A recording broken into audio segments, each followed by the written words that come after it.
I love growing strawberries. There's nothing more rewarding than picking your own, and of course they taste unbelievable. But if you're going to grow them at home, there are a few things you need to do. Now, one thing is you can always grow them in pots, and it keeps them up away from the pests that can cause all sorts of problems. But if you're growing them in the garden beds, well, there are a few things you need to do to make sure you don't share your favourite fruit with these little buggers.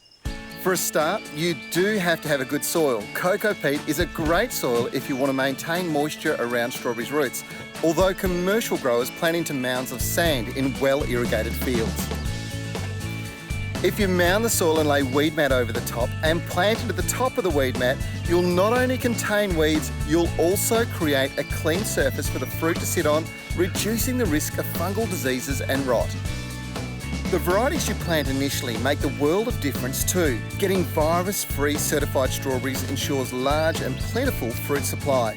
When you buy them in pots, get them from a reputable grower and look for lush, healthy plants, ideally flowering and fruiting already. There are all sorts of garden nasties that love to eat strawberries, particularly when those beautiful plump fruit are out and hanging over the side of the plant.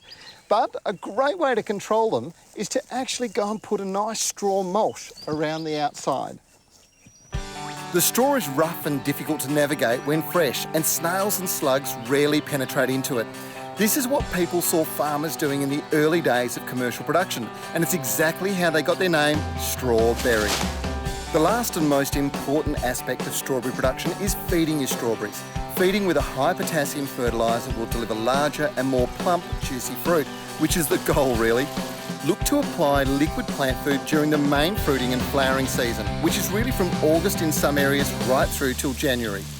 After a couple of weeks, you can see they're really starting to grow. And this is the time to actually sustain that growth by boosting it with some extra nutrients.